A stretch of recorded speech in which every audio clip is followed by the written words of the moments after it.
The city bus rattled along the slick streets, its windows fogged with the breath of tired passengers.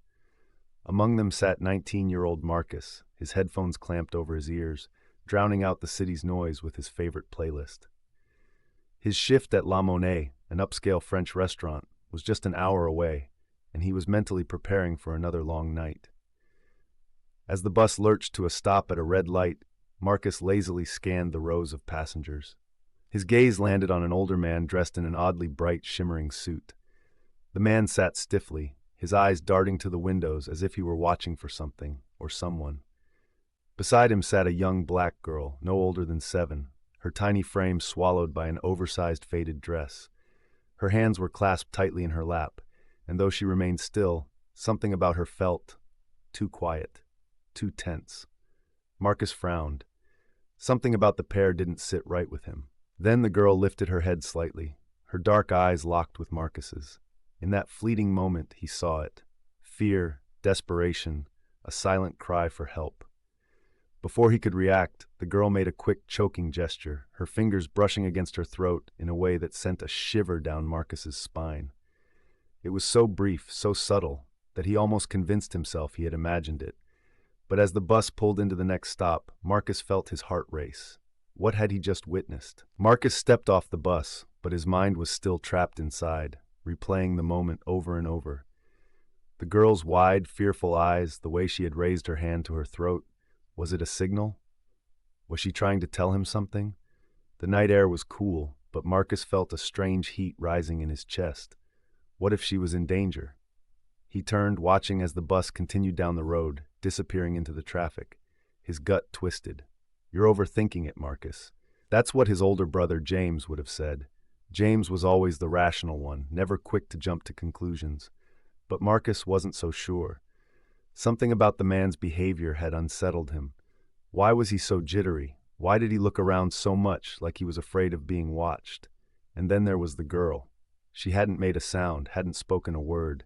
She just sat there, frozen. Marcus checked his phone. 6:40 p.m. His shift started in less than 20 minutes. He didn't have time for this. But what if you're right? What if that girl really needed help? His heartbeat thudded in his ears as he pulled out his phone. 911. His thumb hovered over the call button. This could be nothing. He could be wasting the cop's time. But then he thought about her face again. Marcus swallowed hard, took a deep breath, and pressed call. Marcus pressed the phone to his ear, his pulse racing as the line connected. 911, what's your emergency? A calm female voice answered. He hesitated. What if he was wrong? What if this was just an innocent situation? But then he pictured the girl's pleading eyes, the way she clutched the edge of her seat, and the subtle, deliberate choking gesture. Hi. I think I just saw something suspicious on a city bus." His voice was slightly shaky, but he forced himself to stay calm. "Can you describe what happened?" Marcus took a breath and quickly explained. The man's nervous demeanor, the girl's silence, the way she signaled to him. "And you're certain she made a choking gesture?" The dispatcher asked. Marcus ran a hand through his hair. "Yes, it was quick, but I saw it." There was a brief pause. Then the dispatcher's voice grew serious. "Sir, do you know about the distress hand signal?" Marcus frowned. "The what?" "It's a silent way to ask for help. If someone is in danger and unable to speak freely, they can make a signal, like tapping their neck or crossing their fingers to alert others." Marcus's stomach dropped. So it was real. The girl was begging for help, and he was the only one who had noticed. "Can you describe the bus? The route?" Marcus quickly gave the details. "Stay on the line. Officers will track the bus immediately." Marcus exhaled sharply, his hands trembling. He'd done the right thing. But the night was far from over. Marcus stayed on the line as the dispatcher relayed his information to nearby officers. His heart pounded, his mind racing with what-ifs. What if the bus got too far? What if the police couldn't reach them in time? "Sir, officers are being dispatched now," the dispatcher reassured him. "Can you recall anything else about the man? Any identifying features?" Marcus closed his eyes, trying to replay the scene in his head. The guy was tall, maybe 6 feet, dark skin. He was wearing a bright, flashy suit on the bus, but something tells me he might change outfits. He looked paranoid, kept looking outside like he was checking for someone. Marcus could hear the sound of clicking keys on the dispatcher's end as she noted his observations. "And the little girl?" she asked. She was small, maybe 7 years old, black, wearing an old, faded dress. She looked scared, like she was too afraid to move or speak. There was a pause. Then the dispatcher's voice came back, lower and more urgent. "Sir, your call matches a possible Amber Alert case." Marcus's stomach dropped. "Amber Alert? We recently received a report about a missing child who fits your description," the dispatcher continued. "Her name is Alicia Brown, 7 years old. She was last seen 2 days ago with an unidentified male suspect." Marcus felt his breath catch in his throat. He hadn't just witnessed something suspicious. He had just found a missing girl. Marcus's grip tightened on his phone as the dispatcher's words sank in. A missing child. The little girl on the bus, Alicia Brown, had been reported missing for 2 days. And now, by pure chance, Marcus had spotted her with a man who clearly wasn't supposed to have her. "We have officers tracking the bus now," the dispatcher said. "Stay where you are in case we need more details." Marcus nodded, then realized she couldn't see him. "Okay, but what if he gets off before the cops catch up?" "We're monitoring nearby traffic cams," she assured him. "Do you remember anything else? Anything that could help us locate them faster?" Marcus ran a hand over his face, forcing himself to think. The bus number, the street signs, the time. Then it hit him. The stop. "I think they might be getting off near downtown," he blurted. "It's a busy area, and the guy looked like he was trying to blend in." The dispatcher relayed the information quickly. Marcus's heart pounded as he imagined the man disappearing into the crowd with Alicia. Would they find her in time? Then something caught his eye. Across the street, near a line of taxis, he saw a flash of movement. A man leading a small girl by the hand. The same girl, the same man. But now, he was dressed in a sleek, black suit. He had changed clothes, and he was about to vanish. Marcus's pulse skyrocketed. "I see them," he gasped, and before he could second-guess himself, he started running. Marcus sprinted across the street, weaving between honking cars and startled pedestrians. His eyes locked onto the man in the black suit, who was now moving quickly, his grip on Alicia's wrist tightening. Alicia wasn't struggling, but Marcus could see it. The way her shoulders stiffened, the way her small feet hesitated with every step. She didn't want to go with him. Marcus's heart pounded as he pressed the phone to his ear. "They're on foot now. He changed clothes. He's in a black suit." "We have officers en route," the dispatcher replied. "Stay at a safe distance and keep eyes on them if you can." But Marcus couldn't just wait.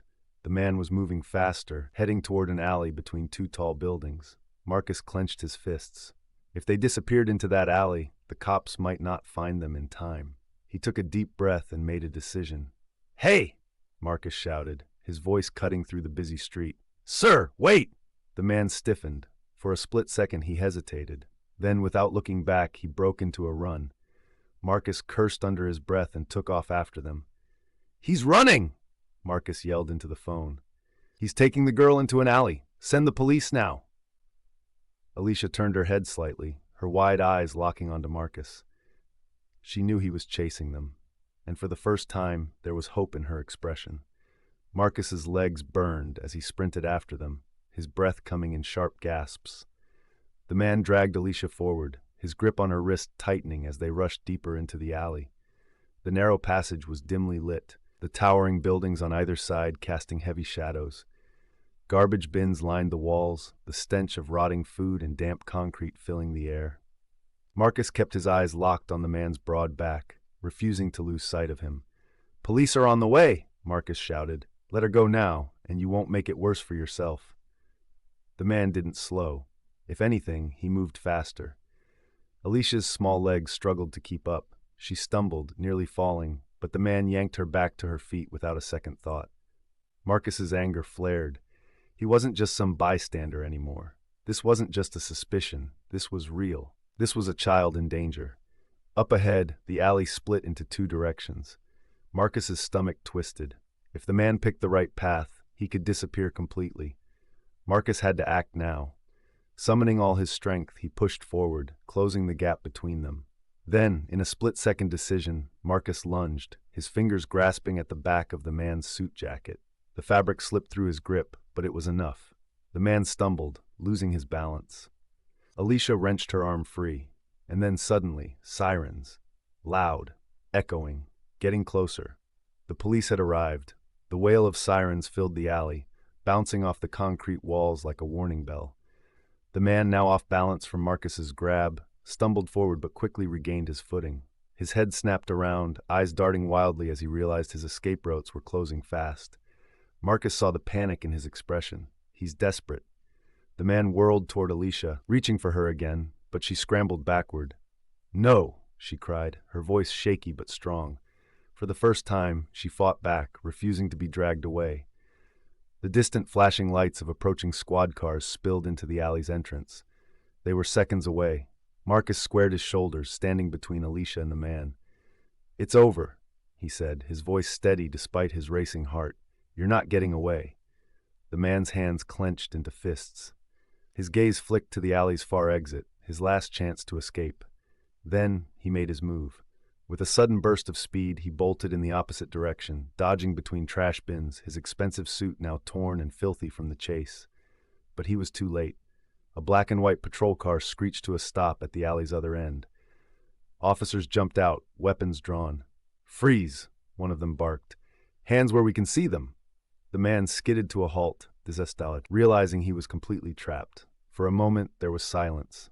Then slowly, he raised his hands. Marcus exhaled sharply, his entire body still buzzing with adrenaline. It was over. But as he turned to Alicia, he saw that the real battle wasn't finished yet. Tears ran down her face, her small body trembling from everything she had just been through. Marcus knelt beside her. "You're safe now," he said softly. "It's okay." For the first time, Alicia let out a shaky breath and fell into his arms. The alley was now flooded with flashing red and blue lights. The once quiet space now filled with the sound of officers shouting commands and the distant chatter of curious onlookers. Marcus stood beside Alicia, his heart still racing. He felt her small hands clutching his sleeve, seeking comfort in the chaos. Two officers moved in, pinning the man against the wall as they patted him down. One officer, a tall woman with sharp eyes, approached Marcus and Alicia. "Are you okay?" she asked, kneeling to Alicia's level. Alicia hesitated, her lips trembling. She cast a nervous glance toward the man, who now sat on the pavement, his hands cuffed behind his back. "Yeah," she whispered. Marcus stepped in. "She was trying to signal for help," he explained quickly. "She did a hand sign. I looked it up. It means she's in danger." The officer's eyes hardened with understanding. She turned back toward her team. "Run his ID," she ordered, "and check for any missing child reports." One of the officers near the patrol car spoke into his radio, and within seconds, the tension in the air thickened. The response came through fast. "We got a match," the officer confirmed. "The girl, Alicia Carter, reported missing 2 days ago, kidnapped from her school." Marcus's breath hitched. She was kidnapped. Alicia flinched at the words, her fingers curling tighter into Marcus's sleeve. The female officer turned back to them, her expression now filled with urgency. "Alicia, do you know this man?" Alicia shook her head violently. "He said he knew my mom," she whispered, but he lied." Marcus felt a surge of rage. This wasn't just some misunderstanding. This was real. This man had stolen a child. As the officers prepared to transport him to the station, one thing was clear. Marcus had just stopped something truly terrible from happening. But one question still remained. Where was Alicia's mother? Alicia clung to Marcus as the officers secured the man in the back of a squad car. His face was blank now, the fight drained from him, but Marcus could still see something chilling in his expression, a hint of arrogance, as if he still had control over something. The female officer, Detective Ramirez, turned toward Alicia, her voice gentle. "Sweetheart, do you know where your mom is?" Alicia hesitated. She was at home, before. Her small voice trailed off, eyes filled with fear. Marcus stepped in. "Is she in danger?" Alicia nodded slowly. He said if I screamed, something bad would happen to her." Marcus's stomach dropped. Detective Ramirez exchanged a glance with another officer. "We need to check her residence, now." She motioned to her partner, who immediately radioed for backup. "Send a unit to the Carter residence. Possible hostage situation." Marcus felt Alicia's grip on him tighten. She was shaking. "I want my mom," she whispered. Marcus looked at the officers, then back at Alicia. He had already come this far. He wasn't about to leave her now. "Can I come?" he asked Ramirez. The detective hesitated, then gave him a firm nod. "Stay close, but if things get dangerous, you let us handle it." Marcus swallowed hard and nodded. They moved quickly, escorting Alicia into another squad car. Marcus slid in beside her, watching as the officers relayed instructions over their radios. As the car sped toward Alicia's home, Marcus's mind raced. Was her mom still alive? Had something already happened? And most of all, was this nightmare about to get even worse? The squad car rushed through the city, its sirens cutting through the night. Marcus sat beside Alicia, watching her small hands tremble in her lap. Detective Ramirez sat in the front, her radio buzzing with updates. Units approaching Carter residence. No movement detected inside, preparing for entry. Alicia sucked in a sharp breath. "Mom," she whispered. Marcus reached over, offering his hand. She clutched it tightly. The car screeched to a stop in front of a modest single-story home. The lights were off, the curtains drawn. The house looked eerily still. A group of officers had already arrived, their hands hovering near their weapons. They moved with precision, surrounding the home. Ramirez turned to Alicia. "Stay here, okay? We'll bring your mom out."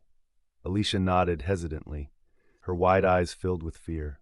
Marcus, heart pounding, watched as the officers moved in. One knock, no response. Second knock, silence.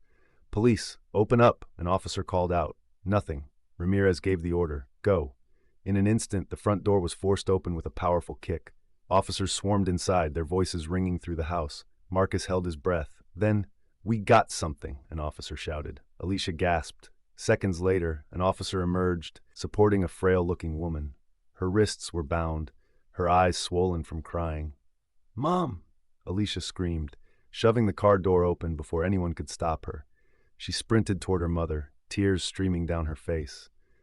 Marcus watched, his chest tightening, as mother and daughter collapsed into each other's arms, sobbing. Relief flooded the air, but Marcus couldn't shake the uneasy feeling creeping up his spine. This wasn't over yet. Alicia clung to her mother, sobbing into her chest. The officers gave them a moment, but Detective Ramirez quickly moved in. "Ma'am, are you hurt?" Alicia's mother, Maria Carter, shook her head weakly. Her face was pale, her hands trembling. They kept me tied up. Said if I moved, they'd hurt Alicia," she whispered. Her voice cracked with exhaustion. Marcus felt a knot tighten in his stomach. "They? You mean more than one person?" Maria's head snapped up, panic flashing in her eyes. "Yes!" Victor wasn't working alone. Detective Ramirez stiffened. "Who else was involved?" Maria swallowed hard. "A man named Dante. He was the one who—" She shuddered, looking down at Alicia. "He's dangerous, and he's still out there." The air grew thick with tension. Marcus glanced around the yard, his heart pounding. If Dante was still out there, was he watching right now? Ramirez quickly turned to the officers. "Lock down this area. We need patrols in the neighborhood." An officer nodded. "We'll check the house again." But before they could move, Maria's voice cut through the night. "Wait, there's something else." Everyone turned to her. "He said—" Maria took a shaky breath. Victor was just the distraction. Marcus's blood ran cold. "A distraction?" Ramirez's radio crackled. "Detective, we have a problem." Her face darkened. "Go ahead." A tense voice responded. "The suspect we arrested, Victor, he's gone. He escaped." Silence. Then chaos. Marcus's stomach dropped. Victor was free, and now they had no idea where he was. The news hit like a gut punch. Victor had escaped. The officers standing guard around Maria tensed, their hands moving instinctively to their weapons. "How the hell did that happen?" Ramirez barked into her radio. The officer on the other end sounded rattled. "We had him cuffed in the patrol car. Next thing we knew, the back door was open, and he was gone." Maria let out a shaky breath. "He'll come back for us." Alicia clutched her mother's arm, her wide eyes darting around the dark street. Marcus could see the fear in her trembling frame. Ramirez gritted her teeth. "We need to get you both somewhere safe, now." An officer stepped forward. "We can move them to a safe house until we get Victor back in custody." Marcus couldn't shake the growing unease crawling up his spine. Victor had planned this. He had to have help. Dante. His phone buzzed. A message from an unknown number. "You should have stayed out of it. Now it's your problem, too." Marcus's pulse spiked. His fingers tightened around the phone. He lifted his head, scanning the area. Streetlights flickered, shadows stretched in the darkness. Someone was watching. Ramirez noticed his change in expression. "Marcus, what's wrong?" He turned the phone screen toward her. Her jaw tightened. "Damn it, he's not working alone." Maria shivered. "He's going to come after us and anyone who helped." Marcus felt a chill creep up his spine. He wasn't just a bystander anymore. Now he was a target too. Marcus's heart pounded in his chest as he stared at the ominous text message. This wasn't over, not even close. Ramirez took immediate action. "We're moving now. Get Maria and Alicia into the car. Marcus, you're coming too." "I what?" Marcus hesitated. "You've been targeted," Ramirez said, her voice firm. "That means you're in danger too." Marcus swallowed hard. This wasn't just about doing the right thing anymore. Now, his own life was at risk. The officers quickly escorted Maria and Alicia to an unmarked police SUV. Marcus slid into the back with them, his hands clenched into fists. As the car pulled away from the crime scene, Marcus glanced out the window. The city lights flickered past, but something felt off. A black sedan followed closely behind. Marcus's stomach dropped. "Ramirez, I think we're being followed." She snapped her attention to the rearview mirror, her grip tightening on the wheel. "Damn it!" She spoke into her radio. "Unit 3, we've got a tail. Black sedan, no plates, requesting backup." The radio crackled. "Copy that. We're en route." But before backup could arrive, the sedan suddenly accelerated. It swerved into the opposite lane, trying to cut them off. "Hold on," Ramirez yelled. The SUV lurched forward, dodging the incoming car. Maria let out a gasp, clutching Alicia protectively. Marcus's pulse raced. This wasn't just intimidation anymore. This was an ambush. The sedan sped up again, its headlights flashing. Whoever was inside wasn't planning to let them escape. The SUV swerved sharply, tires screeching, as Ramirez fought to keep control. The black sedan gained speed, closing the distance. Marcus's heart pounded in his chest as he clutched the seat in front of him. "They're trying to ram us." Maria pulled Alicia close, her arms wrapped protectively around her daughter. Alicia whimpered, burying her face in her mother's shoulder. Ramirez's voice was steady but tense. "We're not going down that easy." She made a sharp turn onto a side street, but the sedan stayed on their tail. The headlights flashed aggressively, illuminating the SUV's interior in bursts of blinding light. "Where's backup?" Marcus shouted. The radio crackled. 2 minutes out. Hold your position." 2 minutes felt like a lifetime. The sedan suddenly swerved left, trying to cut them off again. Ramirez slammed the brakes just in time, narrowly avoiding a crash. "That's it." She gritted her teeth. "If they want to play dirty, we'll give them a fight." She floored the gas pedal. The SUV lunged forward, speeding through the dark streets. Buildings blurred past. The sedan matched their speed, pulling up alongside them. Marcus turned his head, just in time to see the passenger window roll down. A man in a black hoodie leaned out and pulled a gun. Marcus's blood ran cold. A gunshot rang out. Glass shattered. Alicia screamed. Maria ducked, shielding her daughter. Ramirez's knuckles went white on the wheel. "We need to end this. Now." Marcus's mind raced. If backup didn't arrive in time, would they even survive the next few minutes? The sound of shattering glass filled the SUV as the bullet struck the back window, sending shards flying. Alicia's terrified scream pierced the air as Maria shielded her with her body. "Everyone, stay down!" Ramirez shouted, gripping the wheel. Marcus's heart raced as he ducked, his mind working frantically. The sedan was right beside them, the man with the gun leaning further out. They were sitting ducks. "Ramirez, we have to do something," Marcus yelled. She gritted her teeth. "I know." Another shot exploded through the night, missing by inches. Marcus saw his chance. An upcoming intersection. If they could time it right— "Turn left! Now!" he shouted. Ramirez didn't hesitate. She yanked the wheel hard, sending the SUV skidding sideways into the intersection. Tires screeched, smoke rising from the pavement. The sedan's driver wasn't ready. The car tried to follow, but the sharp turn was too much at high speed. The sedan's back tires lost traction. Marcus watched in breathless anticipation as the vehicle spun out of control, slamming into a streetlight with a violent crash. For a moment, silence. Then, sirens. Red and blue lights flooded the street. Backup had arrived. Marcus exhaled, his body shaking from adrenaline. Officers rushed toward the crashed sedan, guns drawn.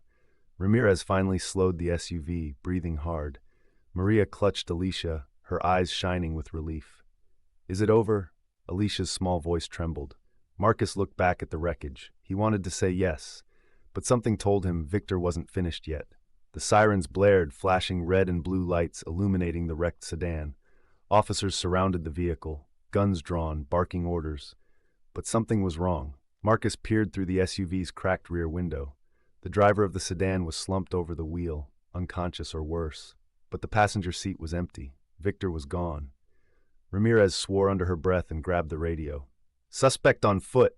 I repeat, Victor Hayes is on foot." Maria let out a shaky breath, still clutching Alicia. Marcus's eyes darted across the street, scanning the shadows. Then, movement. A figure dashed between parked cars, disappearing into an alley. Marcus's gut twisted. He's getting away.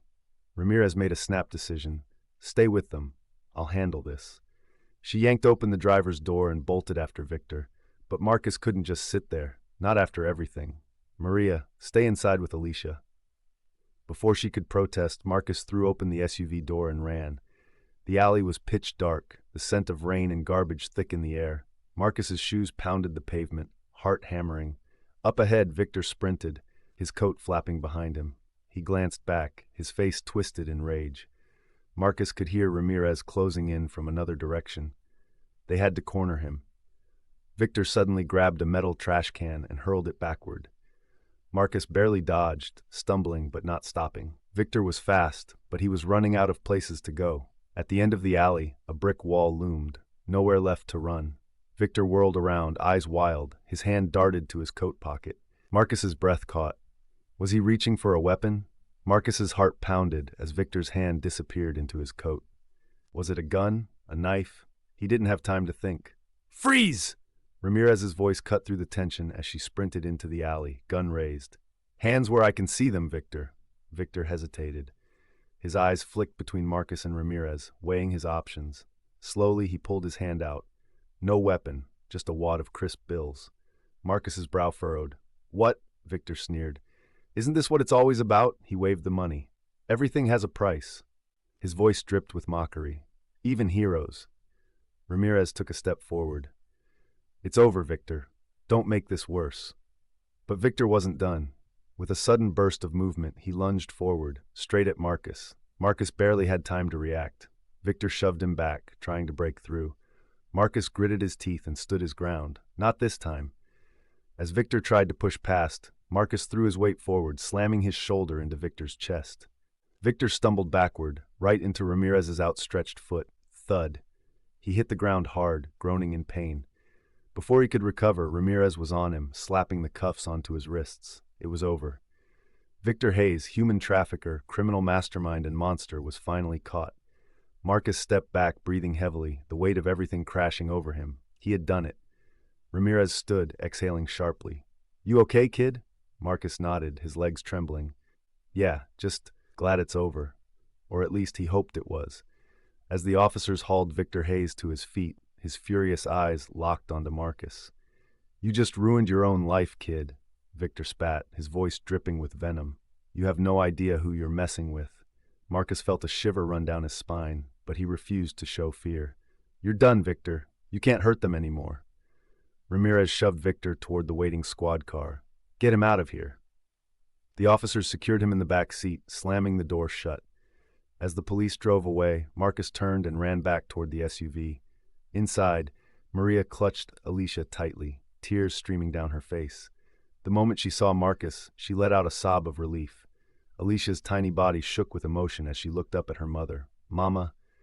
Maria cupped her daughter's face, pressing kisses to her forehead. "Mi amor, you're safe now." Marcus swallowed hard, watching the mother and daughter reunite. It was the first time they had held each other freely in months. Ramirez put a gentle hand on Marcus's shoulder. "You did this." Marcus shook his head. "She did it." He looked at Alicia, who still held her mother tightly. She was brave enough to ask for help. Maria turned to him, her eyes overflowing with gratitude. "I can never repay you for what you've done." Marcus smiled softly. "You don't have to." But Maria wasn't finished. "Actually, I think I can." Marcus frowned, confused. "What do you mean?" Maria gave him a knowing smile, wiping away her tears. "You'll see." A week had passed since the night Marcus trusted his instincts and saved Alicia. The story had spread like wildfire. News outlets covered it, social media hailed him a hero, and the restaurant where he worked even issued a public apology. But none of that compared to what happened next. One afternoon, as Marcus finished his shift at Lumiere, a woman in an elegant dress stepped inside. It was Maria, and beside her, Alicia clutched her hand tightly. Marcus wiped his hands on his apron, smiling. "Hey there." Maria stepped forward, her eyes filled with gratitude. "I told you I could repay you." She reached into her purse and pulled out an envelope. Confused, Marcus took it and carefully opened it. Inside was a check. His breath caught in his throat, $100,000. His hands shook as he looked up at Maria. "I can't accept this," she smiled softly. "Yes, you can. This money was meant for Victor, part of the deal he made to sell me and Alicia. But now, it belongs to you." Alicia stepped forward, her small hands wrapping around Marcus's. "Thank you for saving me." Marcus felt his chest tighten, emotion threatening to spill over. He had never expected a reward. He just wanted to do the right thing. Maria continued, "This money can help you go to college, start your future. You deserve it." Marcus swallowed hard and finally nodded. "I don't know what to say." Maria squeezed his hand. "Say you'll use it to chase your dreams." Marcus looked down at Alicia, who smiled brightly. In that moment he realized this wasn't just an ending. This was a new beginning, and he was finally free to take the next step. The future was his. If this story moved you, don't forget to like, share, and subscribe to Black Voice Story. Let's reach 10,000 subscribers together and continue sharing powerful stories that inspire change and celebrate bravery. Leave a comment below. What would you have done in Marcus's place? Your voice matters. Thank you for watching, and we'll see you in the next chapter of empowerment.